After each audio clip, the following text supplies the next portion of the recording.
Hiveminds, one of the empires that was introduced in Utopia, have a new origin as of the Overlord release. Now, in order to play as this, you need both Utopia and Overlord. However, if you have Overlord but not Utopia, then I'm going to ask myself a couple of questions. Still though, Progenitor Hive is fascinating. It's a very, very unique origin, and today we're going to be taking a look at them and see how they work.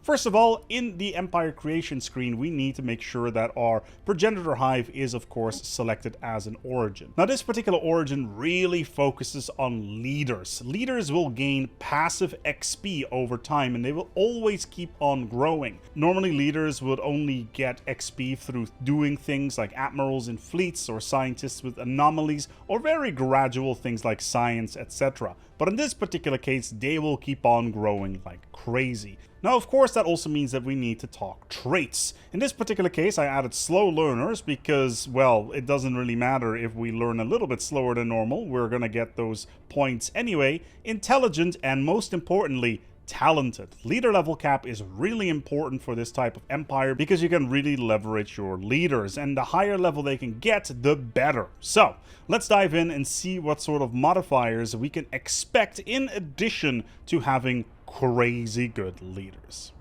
When it comes to civics, having pooled knowledge is very important as well, being able to increase that leader level cap, as well as offsetting the traits that we just talked about by getting leader experience gain, plus a bonus in encryption is always nice. Your second option, it can be anything. Normally I like to go for something like natural neural network, but subspace FAs also is quite nice. Increasing your naval capacity by 15% and sublight speed allows you to leverage your fleets a little bit better before you get enough fleet capacity or before you get hyper relays, and you can swap them around later down the line anyway once it comes to the point of changing these civics around. But keep pooled knowledge, it's very useful.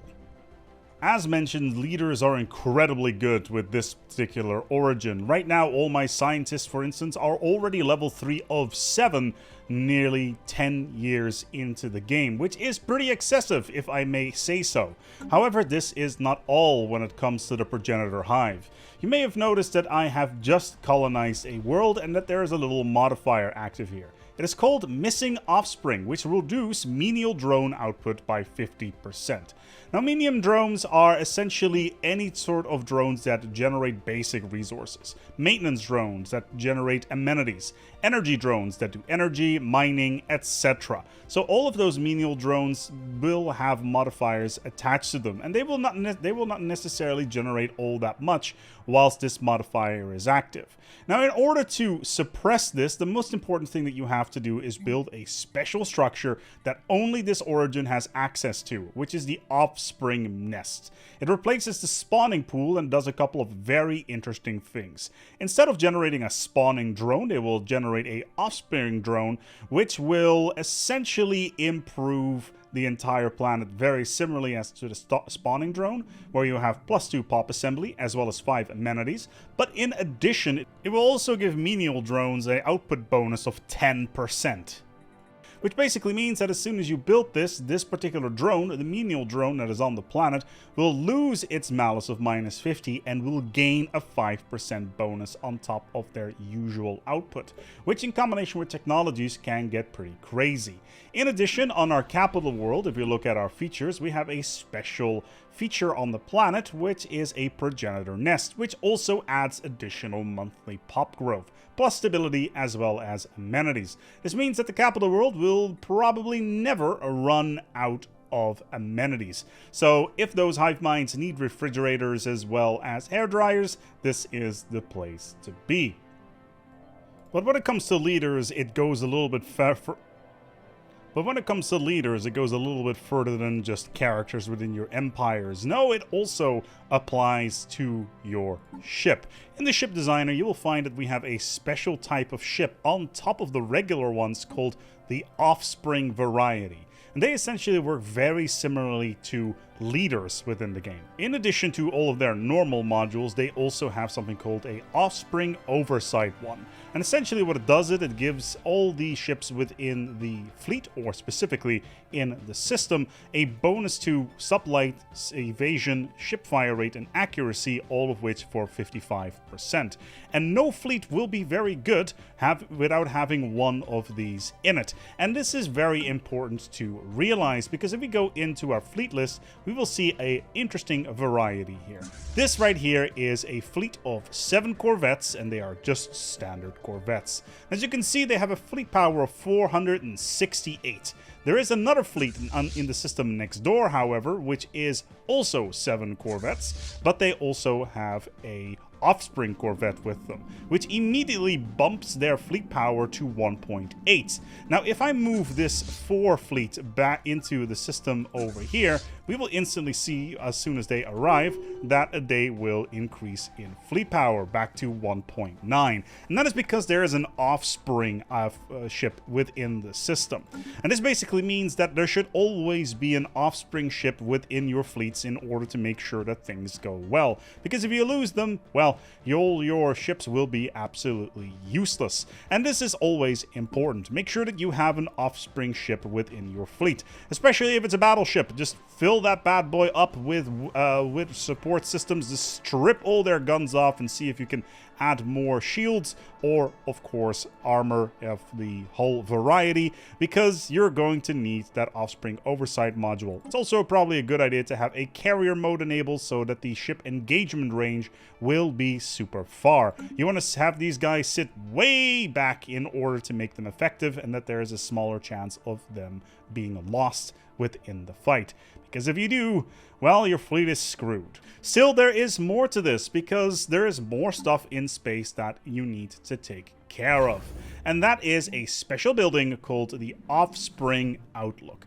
Now, the Offspring Outlook essentially gives you a bonus in space, or at least in that particular system, where all allied ships, including other empires that you're allied to, a sublight speed bonus of 65%, an evasion of 65%. The same goes for fire rate as well as accuracy.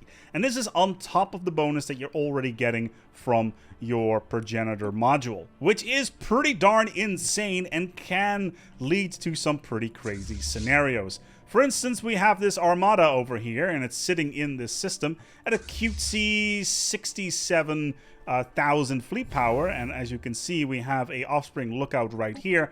If I move this fleet out of the system, then we're going to start to run in some problems. Instantly, we will lose a whole bunch of military power as we move the fleet out of the system.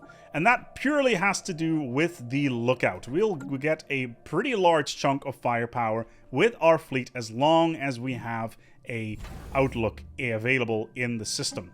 And essentially what this translates to is that you can build extremely powerful defensive perimeters as long as you have a fleet in the system and essentially a large station to back your stuff up. There is, for instance, a Decimator Empire here, a Purifier specifically, and they have not been wanting to knock on the door for quite some time because there is a giant wall of fleets in the way. But that is not all. Overminds like this are very much geared to having vassals. Quite a lot of them, actually. And it is quite easy to get them. Essentially, what we do is we go into planets and sectors, and we just create a vassal. So let's say that we call this Tendril 1. There we go. And there we go. It's immediately become a vassal. And we can turn this vassal into whatever we want quite quickly as soon as the countdown has finished, because they are essentially us. They just live in a different place. So with all of this stuff, we can specialize our vassals quite efficiently, which is rather nice, especially if you want to set up a bulwark or an extremely extensive hyper relay network. You can get into some pretty crazy situations when it comes to your vassals. Like in this particular case, where I've got 2 tendrils, 1 bulwark, and 1 scalarium. Sure, they're taking up a decent amount of my resources, but they're also generating quite a lot of them for me.